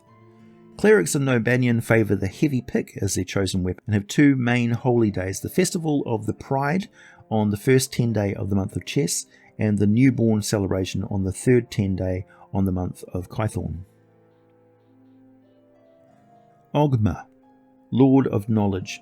Those who worship the greater deity Oghma include artists, bards, cartographers, inventors, lawmasters, sages, scholars, scribes and wizards. All wear the silver scroll symbol, often on a chain necklace. Clerics of Oghma are called namers and are granted access to the knowledge domain spells. They favour carrying a longsword and can be of any alignment, though Oghma is actually a neutral god. Whether a member of the Orthodox Church of Oghma or the Oghmanite Church in Exile, the two branches of the divided priesthood of the Binder, the priest of Oghma is popularly known as a keeper. Orthodox Oghmanites say this is a short for Keepers of the Faith, while their rivals, the Exiles, claim it's an abbreviation for Keepers of Knowledge. The schism occurred over who was truly the true Grand Patriarch of the faith, and a difference in outlook. The Orthodox Church places the highest value on recording the past and analysing records to know all that can be known about what is and has been, whereas the Exiles hold that knowledge of the past is the key to the future, and that it's unholy not to make and continually refine predictions and preparations based on that knowledge. It's a subtle distinction. Aside from gathering and recording and copying written information, namers encourage a love of reading, theatre and music everywhere, and push for the social and court acceptance of sages, bards, experts, actors and performers and researchers. Namers might sponsor and be invested partners in publishing endeavours, theatres, touring productions and troupes, and scrivening businesses where they write for people for a living. A few located in larger cities have done very well from such livelihoods. As a major religion, the namers are closely allied with the faiths of Deneir and Milil. The Red Knight, Lady of Strategy. Clerics are known as holy strategists and pray for their spells at night before sleeping to prepare for the next day. They often observe their holy days at the Temple of Tempus. One of the days is the Retreat, taking place at Midwinter Day, a solemn ceremony of discussion of strategies, battles, and accumulated lore from the past year. Then on the first day of the month of Tarsak, the holy strategists hold their annual festival called the Queen's Gambit, which is a day of feasting and gaming, mostly the game of Lanceboard, Faerun's version of chess, often for a prize from the Temple of Tempus's armoury, which can be quite impressive. Clerics of the Red Knight are granted access to spells of the war domain, and the faith is mostly composed of generals, tacticians, lawful-minded fighters, and paladins. The Church of the Red Knight was not a distinct entity from the Church of Tempus until the end of the Time of Troubles. At that point, a small organisation of priests and monks split off from their parent church, and the faith has been growing, spread by famous paladins, particularly in southwest Faerun and the old empires of Mulhorand and Unther. The Red Fellowship of Holy Strategists write excellent books on military strategy. One such is the book called Master Tactician, and it is known that the clerics of the Red Knight receive divine power to know the weaknesses and strengths of their enemies before combat. The faith is strictly regimented, as you would imagine, and ranked, from page to squire to knight, all the way up to Lord Knight of the Red Standard. Often found hanging out with clerics and priests of Torm and Tyr when not on duty, the holy strategists are known for their love of gaming. They disdain games of chance that would be the purview of Timora, and instead prefer games of strategy. They believe that all tactical thinking or dreams of battle and battle strategies are bestowed by their goddess, so gaming and combat planning are their forms of worship. They never take personal credits for what they believe as inspiration from her. When a devout follower suffers defeat, overlooks some stratagem of an opponent, or is outwitted, the follower typically makes an offering to the goddess by procuring a shard of good quality battle armour, gashing him or herself with it, and leaving the bloodied metal on the altar with a prayer. A supplicant does not bind the wound or seek healing for it until the prayer is complete. They also collect pawns of knights, and these red knight pawns are often given at temples as well. And of course, clerics of this order will collect offerings from other people on the road. Temples of the Red Knight are dominated with images of chess pieces, and the floors are inlaid with a giant lance board in white and either black or red squares, and polished to a brilliant gleam by the priests. They're typically guarded by blood red and bone white stone guardians, carved in the shape of various enormous chess pieces. Selune, the Moon Maiden, Our Lady's Silver. Her clerics are known as Mooncloaks and have access to the domains of knowledge and life spells. Their creed is to worship the moon and embrace moonlight. Fight darkness, evil, and those who would shout down the moon. Fight fell darkness and the forces of Shar, and fight evil lycanthropes, which they call the Twisted. Dance in the moonlight to the glory of the Moon Maiden. Meditate and pray in the moonlight, for Selune will guide all who do, even if they do not venerate her.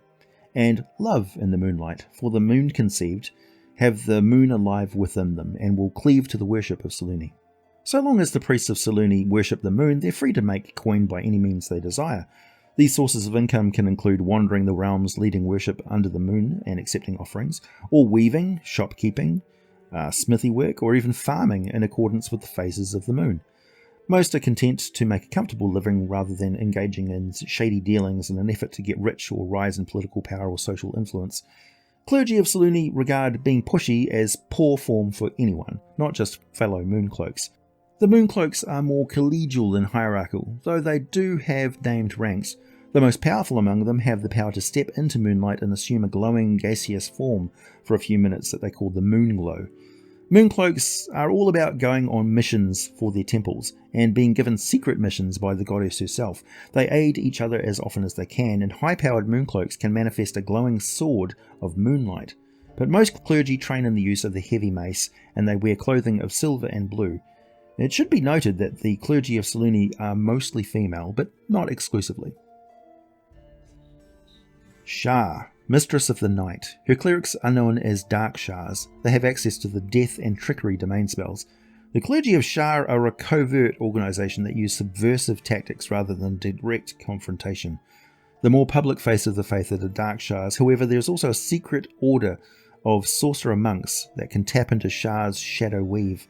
An element of fear is associated with the worship of Shar, since many of her followers are willing to give their lives in her service. Shar tells them that darkness is their cloak and their signal to action. They should strike down the moon and those who serve it, and work against laws and lawkeepers, rulers and the powerful, by corrupting them and sowing dissension. They must weave discord through secrets and rumours and falsehoods, so that all that is now mighty shall in time be swept away, and all that will remain is the darkness of Shar. Dark Shars should work in secrecy when necessary, obey their superiors in the Night Church without question or defiance, and give their life when Shar deems it is time for them to reap her dark reward. Clerics of Shar may walk the night unclad except for an enchanted cloak and a wig of hair of all sorts, in which is concealed daggers and small lanterns, both enchanted to be lighter than air, so the cleric is able to drift along silently. The dark reward is the prospect of being raised as undead by other Dark Shars once they die.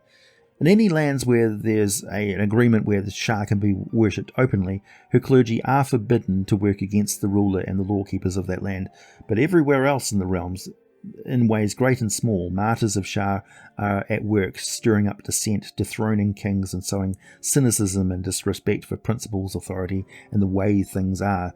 Her clerics wear purple and black vestments. Shaundakul, the helping hand, a Faerunian lesser deity of portals, travelling and travellers, exploration, caravans, the wind, as well as mining and miners. Clerics of the Rider of the Winds are inspired by him to guide the lost and the uncertain, widely share all they know of hidden places, and fight against the loathsome servants of the works of Beshaba and Shar. They are encouraged to visit all the shrines of Shaundakul in their lifetime, tending them and worshipping at them, and encouraging others to do so as well, and build new shrines where Shaundakul sends signs for them to do so. They seek to find, repair and master portals and learn their destinations, no matter what the weather or the perils, and bring lost folk back home safely if they've lost their way. Clerics of the Helping Hand are popularly known as Windriders after the annual Holy Rite of the Windride, when they take on gaseous form for the day. However, they call themselves Seekers of the Trail, or more often simply Seekers. Seekers live off the land, hunting and gathering as they need, and are allowed to work for fees so long as they keep travelling. Many hire out as guides and guards for adventurers, caravans, pilgrims, explorers and prospectors, or become explorers and trail makers for various costers and rulers. Many Seekers sell accurate as possible maps for trade routes, ways through mountains, and even layouts of castles and palaces that they've known, secret rooms and passages marked on. They also sell maps of short underground routes, such as the cellars of ruins, catacombs and sewers under cities, and merchant shortcuts in the Underdark. As one Seeker, Tel Pevrim of Burdusk, put it, "I could tell you about the route for free, but if you want a map, it'll cost you coins." Seekers give maps and information regarding portals reluctantly and in small amounts because they know that the danger this can cause. They'll give out only one portal link at a time, that is, one portal and its destination, and only for a very high price. Before giving such information, Seekers need to know those who seek it don't plan to do anything that would harm a portal, or that would force a ruler or powerful organisation to move to destroy, magically seal, or stand heavy guard over a portal, because that doesn't benefit them at all. For a time, foes of the faith cast magical traps on portals to make them dangerous to Seekers, but this deterrent moved Shaundakul to grant his clergy special abilities. Seekers can now merge with the magic of a portal and hide within one indefinitely, use its energies to heal and restore themselves, and ride through the harm of any portal traps, simply being part of the magic of the portal. Seekers may carry a greatsword like the one their god has, and can probably select spells from the nature domain. Silvanus, Oak Father. His faithful include many druids and rangers. His clerics are known as the Oak Servants, and are granted spells from the nature domain. Silvanus is one of the oldest and most prominent deities in Faerun, and the wider counterpart to Chauntea, the Earth Mother. His worshippers protect places of nature from the encroachment of civilization. His faithful are instructed to maintain the sacred balance, the natural cycle of life, work against those who disturb the balance and make others see it more clearly, seek, befriend and serve dryads, and guard the forest by seeing threats, anticipating what lies ahead, and quietly manipulating. Use violence only when necessary. Be vigilant against fire, woodcutters and other despoilers of the wild, and limit farms and ranches to land already cleared. fight those dedicated to Malar and those who destroy forests, study the way of the forest as much as they can, and learn all they can from it. The Forest Father gives his clergy simple, firm dictates, but allows much personal leeway in his priests' lives. So long as the activity engaged in deepens one's understanding of life, for instance, a silver knight could assist a farmer in his egg-selling business, or attend the butchering of a boar, or help a human in childbirth, all to learn more about life in one of its many forms. They often teach or compel woodcutters to replant as they cut and see a forest as a slow farm, to be tended and harvested over decades and centuries, rather than waiting woodpiles to be cut from the outside in. Oak servants sometimes go into business with others to produce platter candles, which are multiple wick, slow-burning candles as wide as a platter, lit for warmth as well as for light. They also collaborate to make peat and manure cakes, charcoal from drowned wood, flammable oils, and other alternative fuels for cities. All this manufacturing is meant to lower the demand for firewood and the damage to forests. Others work with dryads and other forest folk to compel and control dangerous beasts such as wolves, owlbears, and the like that prowl forest verges. Their presence helps bolster local beliefs that forests are dangerous. Monster-roamed places best to be avoided rather than casually invaded for foraging. Oak servants are encouraged to magically take beast shape or tree shape from time to time so that each can experience the forest more fully and come back knowing it better, with the side hustle that this also freaks out people who see large beasts wandering around the forest. Many of them hide in the forest that way to evade enemies, or to be alone and think, or deal with grief, or to wait and entrap or eavesdrop on foes. Oak servants are responsible for some of the underglass or greenhouse and hanging basket and window box gardens fashions in cities. These city gardens are meant to help with food production and therefore reduce the incidence of new farms and forests clearing operations. This is the only way in which oak servants will directly deal with influential and powerful people who live in cities. They shun any wider political involvement in places such as Cormyr or Tetheir. They have active rural nobility. Oak servants encourage boar and stag hunting in the woods because they know that these nobility will own such territory and indulge in such hunting and will fight to protect or even expand the woodlands in which they can do so. Sune, Lady Firehair. Her clerics are called heart guides. They can choose from the light and life domain spells. Her clergy are a very attractive bunch of people, it can't be argued. She teaches that true love wins all, and so love should be encouraged everywhere. For people, for beauty, and for the arts, for hobbies, and for well-done accomplishments. Heart guides are tasked with fostering attraction, allure, and to champion the display of beauty. They must perform a loving act every day and acquire things of beauty not to keep for private enjoyment but to share and display. Move beautifully, dress beautifully, and meet others with a warm affection that deepens into friendship, respect that deepens into admiration, and flirtation that deepens into romance that becomes love. This is not meant to be forced or fake. They are encouraged to feel with all of their heart the love of Sune as it flows from their goddess, through them and into others. Sunite clergy network very well, having many friends to whom they offer support and loyalty. They are valued partners in any business concerning fashion, such as garments and accessories, as well as those involving body enhancement, such as corsets or reshaping foundation garments, scents, cosmetics and adornment, paints, jewellery. They also aid business concerned with dance and carriage, so that's like finishing schools, grace, social etiquette, singing and voice control. They have established themselves in many businesses that provide provender and dressing, props and transformation for revels, feasts and more intimate gatherings, especially in larger urban areas. Some heart guides also enjoy great financial success as a result of all of that work. Most Sunite clergy live a pretty high lifestyle, spending lavishly and never accumulating all that much, but never really needing it. The church is charged to provide shelter, nursing and food for the elderly, ill or maimed members of that church, and later to tend to the graves in pleasant garden cemeteries. Talona, Lady of Poison, teaches that to fully respect and appreciate life, one must experience the horror and pain of slowly losing it. To this end, she instructs her clerics, who are called terrors and have access to the death domain spells, that poisons should creep slowly so that victims feel and know their effect. Likewise, disease and plague should work slowly, for the true glory of life is respected and experienced only by those fighting to keep it, not those in robust health unthinkingly expending it. Her terrors are encouraged to spread poison, disease and plague in the name of Talona. They let others know that it is the power and grace of Talona that sickens them and that may let them survive if they pray and give offerings to her shrines and temples.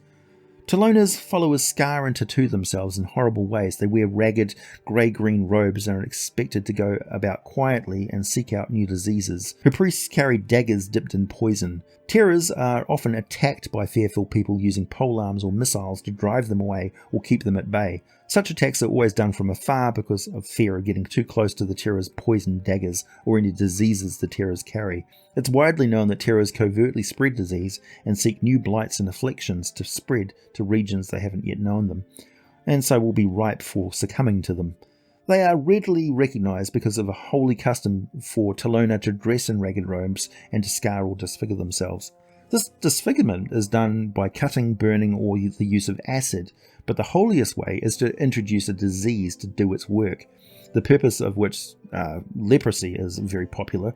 As a result, some terrors pose as beggars so as to move around unidentified, or else don masks or disguises, or use magic to conceal their true nature. Most Talonite priests carry multiple poison daggers or needles at various places on their person. At least one of these weapons bears a fast-acting poison for personal defense, but most impart slow-acting poisons that cause convulsions, loss of balance, and intense internal pain. Talona also carry small drawstring bags containing dusts, dead skin and other disease-carrying substances for deliberate blight sowing. Most Talonars are expert poisoners and have a high natural resistance to the diseases and poisons they carry thanks to their repeated exposure. This resistance enables them to drink the same poison wine others do without any ill effects themselves, even when other drinkers are stricken or slain. Terrors are allowed by Talona's decree to seize and use all property from coins to land that they have gained from their victims, though they usually have to fight secular claims for such property from the heirs or co-owners. Most of them make an income in this way, though their lives are never really idle or easy. Fanatical Talona have often sought to poison wells and work other widespread afflictions, but the Lady of Pain frowns upon such impersonal reverences, strongly preferring a one-to-one approach, in which the victim is made aware that Talona is involved. Talos, the Storm Lord. His clerics are often called Tempests. They have access to the Tempest domain spells and are instructed to obey every bidding or sign of Talos. His voice speaks in the howling winds, his face and hands appear in storm clouds and their dreams, and his lightning bolts point the way. He requires his followers to destroy order, destroy crops, and destroy bridges and buildings and the monuments of other gods, preferably with wind, rain, hail, and lightning. Tempests must use their magic to aid forest fires and hard freezes, breach walls and split roofs as a storm approaches, so that natural fury can enter and sunder those no longer secure shelters. Tempests must sow fear of Talos as they sow destruction, destroying something every day and once per season stroll naked through a blizzard. Tempests are well aware that the mad keen among them, those who slaughter and smash wildly and constantly as they travel, are soon ganged up on by those increasingly fearful neighbouring folk and soon eliminated. So most Tempests prefer to fulfill the destroy something every day commandment by crushing insects or shredding weeds, and they spend a great deal of their time, the remainder of their day, living more reasonable lives. Doing this enables them to live undetected as they wait and plan for the prized targets that can be their more spectacular shattering and bringing down in shows of worship to their god. Tempus, the Lord of Battles, calls upon his clergy called Hammers to accompany active combatants everywhere in the realms, that his creed might be respected and followed. The Church of the Foe Hammer is organised into a strict hierarchy, and its temples are fortresses. Each temple is a stout stone castle-like building with well-stocked armories.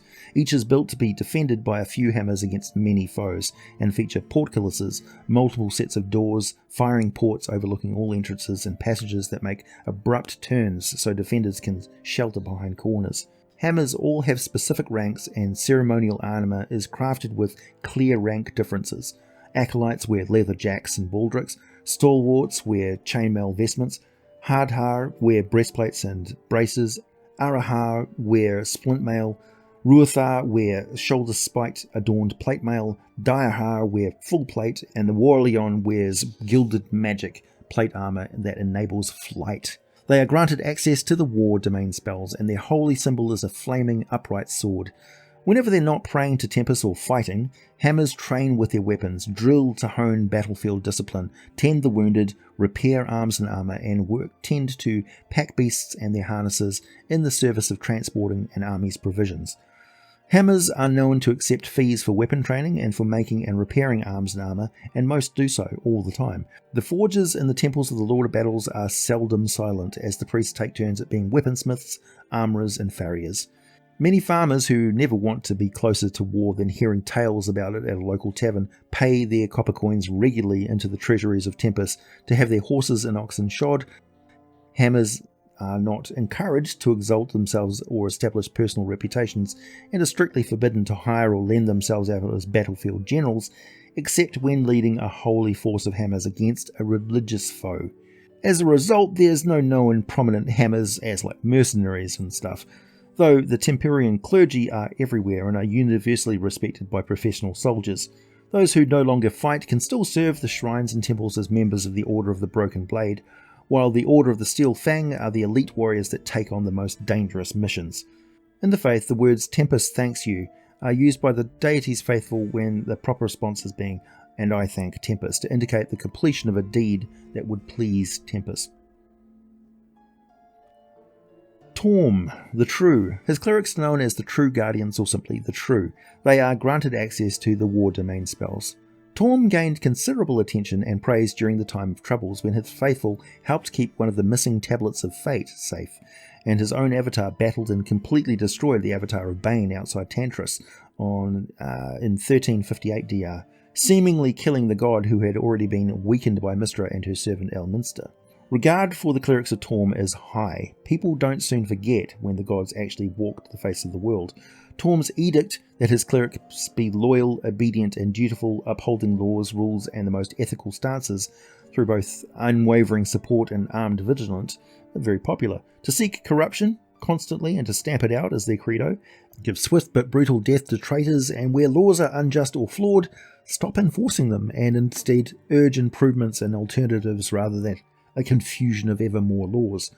Train lawkeepers and judges to be just and watch over them to ensure that they perform with impartiality, to serve with all their heart as well as all their reason. For each of their failures reflects poorly on their faith and in turn diminishes Torm, but their every success empowers him and brightens the world. Torm reminds them to be vigilant, question their action and stances always, rather than just becoming complacent and sinking into the sin of self-righteousness. Torm watches his clerics and expects them in turn to watch and guide others. As part of the triad, there is a strong tie between the Church of Torm, Tyr and Ilmater. The True are a strong part of secular politics almost everywhere, with a developed legal system, public order, and a rulership that isn't tyrannical or dominated by another faith. They strive to keep lawkeepers above board and free from corruption, both by training and spiritually guiding them, and by spying on them and occasionally openly opposing them. They question racist or markedly unfair ruling policies, as well as those that antagonize neighbouring lands. As King Azoun of Cormyr once wryly put it, the Tormites are the wagging finger in all of our lives. Although many resent this patriarchal scrutiny and constant public judging, the common folk grudgingly accept it as necessary, deeming it the shield that protects us all, good and bad, so as to be ourselves and not, reduced to oppressed slaves. The True are armed, armoured and tutored frequently by their superiors in the well-disciplined church hierarchy. Although they are very active in watching and guiding in most lands in Faerun, they don't do so for personal gain, other than the benefits of all citizens of a place enjoying just law and order. They do not act for glory. No member of the True wants to enjoy personal public prominence or unfettered power free of laws and hierarchy. Tormites who gather wealth for themselves and do violence to retain it or keep it secret are cast out of the church if discovered. Those who succumb to this temptation in small, minor ways might regain the favour of Torm by announcing what they've done, yielding up what they took and giving it to the church, and doing a penance. Such a penance is usually a dangerous mission to establish the presence of and respect for Torm's ways in a hostile region. A perfect example of that is the comic 2000 AD, or those of you who are familiar with Judge Dredd and the Walk where they go out into the cursed earth to take the law to the lawless. Few fall from grace in this manner, however, and the true do not regard missing, hiding, and so controlling weapons of war, including magic, as a sin, but rather as a prudence. One deep secret of their faith, but one which some experienced spelljammers know to be true, is that a group of hundreds of thousands of humanoid creatures of all types called the Wanderers walk eternally in formation across the inner surface of the realm space crystal sphere, and their constant chant allows the opening of portals either naturally or in response to the spells used by spelljammers. According to legend, they are exceptionally evil individuals sentenced to this deathless state by the gods, and Torm appears to be responsible for their existence and to play an important role in this process, as each of the Wanderers wears his symbol on their palm. Tymora, our smiling lady, the Lady Luck. Her clerics are known as Luckbringers, or more formally the Fortunate Faithful. They have access to the Trickery domain spells. Tymora's faithful believe that to dare is to live. Their doctrine extols them to be bold, take risks, occasionally have no idea what's going to happen next, but do it anyway. Make it up as they go along and trust in the lady, for she is luck, and in taking risks, they are taking ownership of their own lives. Tymora encourages her clerics to follow aims they set for themselves, not to drift unthinkingly with no real ambition. To live in a safe rut is not a life well lived, not a rich life full of experiences and growth. Those who are stagnant are at the mercy of the evil Beshaba, just waiting for the next misfortune to strike.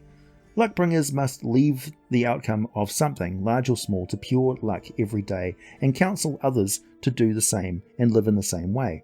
Give them encouragement and lead by example. Some who venerate the Lady of Luck believe that planning for battle, adventure, or major life decisions is kind of a mild sin, and they will say that in any case, no plan survives the first moments of action. They believe that those who truly venerate Tymora and follow her desires should do everything by chance, trusting in the Lady. Some Tymorans enjoy games of chance, while others dismiss such activities as showing rudeness to the Lady by idling away time and coins playing at something that when they should be doing anything for real and earnest. Most of Tymora's followers believe that calling on the Lady aloud with a murmuring of "Lady be with me" when going into battle is crucial to her worship. If this gesture is forgotten or dismissed, Beshaba's ill luck, rather than Tymora's good luck, will accompany that person into the fray. Elderly and infirm persons wanting to venerate Tymora often give aid, shelter, items, or even sponsorship to adventurers, who can chance things and therefore please the Lady better than they themselves can.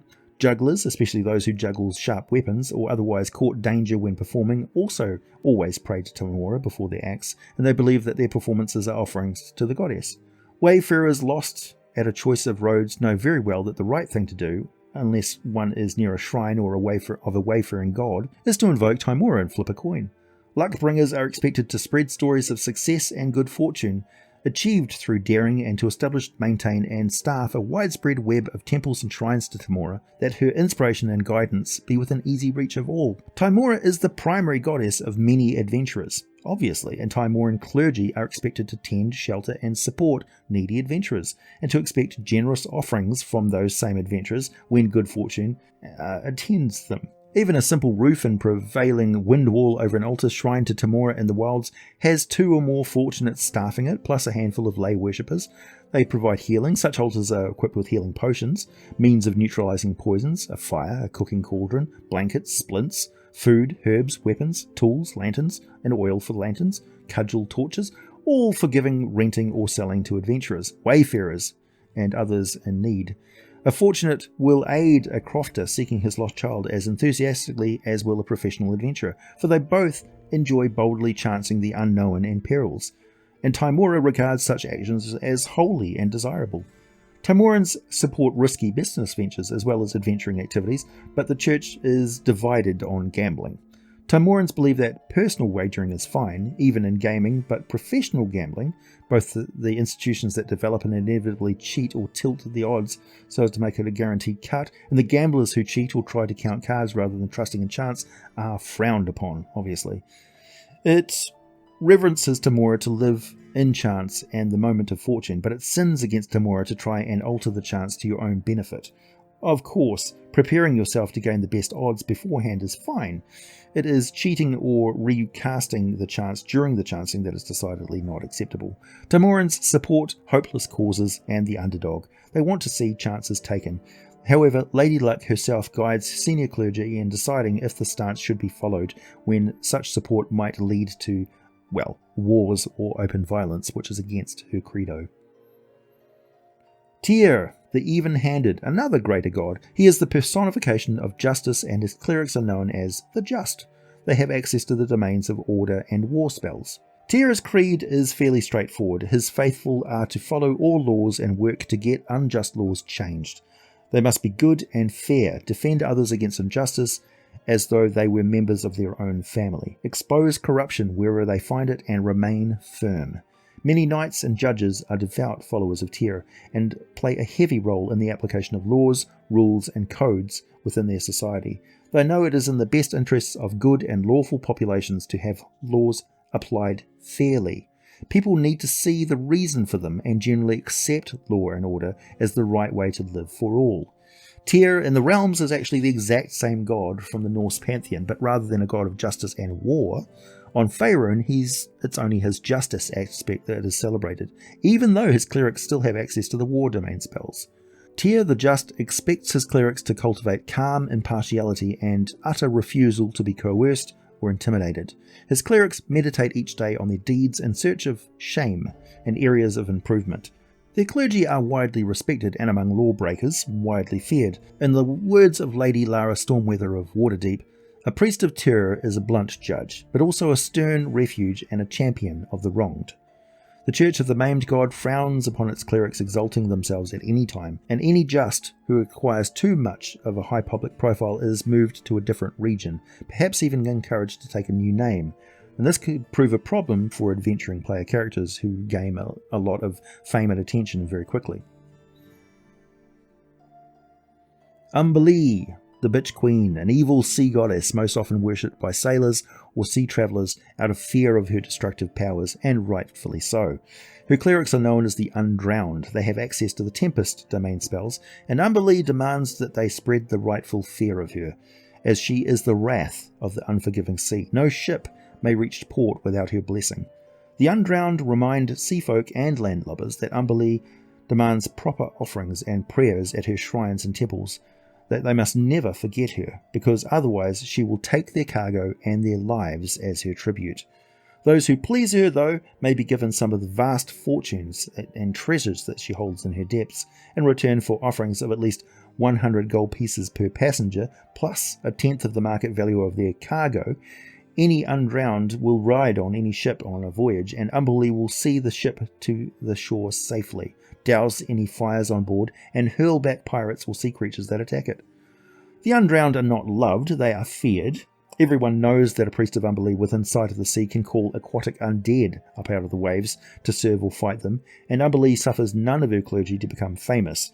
It's a heavily matriarchal clergy. There's 9 Undrowned female priestesses for every male priest. All have a reputation for being wanton, but this conduct is merely an attempt to find relief from the chill of the sea. Umberlee's touch would afflict them through warm contact with worshippers, usually sailors.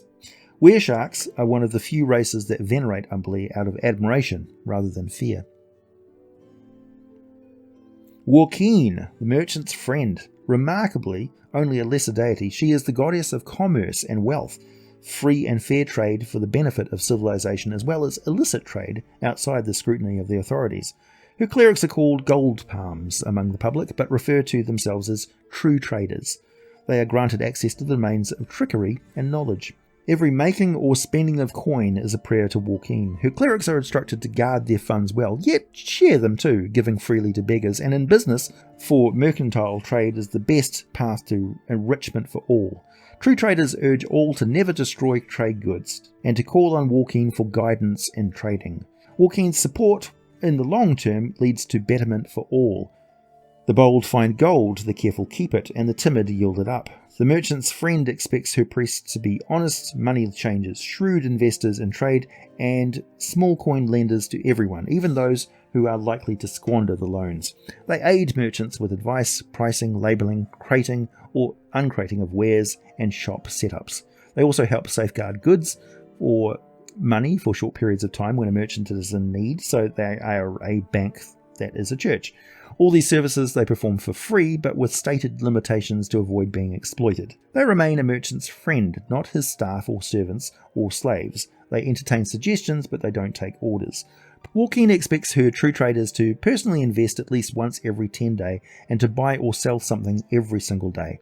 The merchant's friend keeps a close watch over her clergy. She guides them personally in their dreams and sometimes speaks to them as they work in the form of an unmistakable voice that shines like gold that they can actually hear in their heads. Priests are allowed to enrich themselves while they do Walking's work, obviously. As a result, even though they monthly tithe a tenth of their profits to the church, there are many truly wealthy true traders, and Walking expects them to show their success when it's prudent to do so. Most of her clergy have cloth of gold, gem-adorned revelware and great occasion finery, but they don't wear such garb down dark alleys or when travelling backcountry trade roads. Guard your coins is one of her mandates. The Church of Walking, with the blessing of its goddess, seeks to influence politics everywhere by working through merchants. Trade barriers and unduly high taxes or seizures should be stamped out, and the laws and customs should be shaped so as to let trade flow freely and bring prosperity to citizens high and low, because with trade comes knowledge and communication and travel and exposure to new cultures. New business ventures should be supported by quietly aiding and abetting doings of the Church of Lathander, the innovator. Wars should be discouraged, because even if arming for war creates a rush of wealth, the destruction, despoiling of goods, and the death of consumers always costs more than it earns. And finally, measurements and standards should be clearly understood and kept from arbitrary judgment or changes to minimize deceit and confusion. So the church is actually in favor of stocks and standards. Finally, priests. I thought I should mention what some would call the anti-cleric. Not very well known at all, in fact quite a secretive lot who avoid congregating lest they draw the unwanted attention from the gods. Priests despise gods. They think of them as nothing more than super-powerful magical beings that should be contained, controlled, and harnessed by the mortal beings who are largely responsible for their existence. After all, the bulk of God's powers come from are granted by the mortal belief, and that this idea that gods demand worship from mortals in order to give them some of that power back is offensive swindle, a grand theft and a manipulation in the mind of the priests, so they refuse to worship gods. However, a small number of them have learned to tap into divine power and use it for their own needs without praying to or worshipping a god. Instead, each day they go into a trance and mentally steal the power that gods normally channel to devout clerics. Priests are canny and cunning, never stealing too much power from any one god, staying under the divine radar, so to speak. They learn to be resilient toward divine power and creative with the energy that they steal. The greatest priest commands the level of power of the most powerful cleric. However, by the book, they are actually functioning as sorcerers who have their powers unlocked by training with another priest. Typically, the individuals who seek this sort of power are not very nice people at all. That is just a list of the main pantheon of Faerun. There are other pantheons. There are other continents on the world of Toril with other gods, and there are many more worlds to explore. Please hit the like button if you made it this far, subscribe if you like what I do, check out my Patreon for all the full scripts for these videos, buy some sweet merchandise from my Teespring shop, wear your geek with pride, and as always, thanks for listening, and I'll be back with more for you very soon.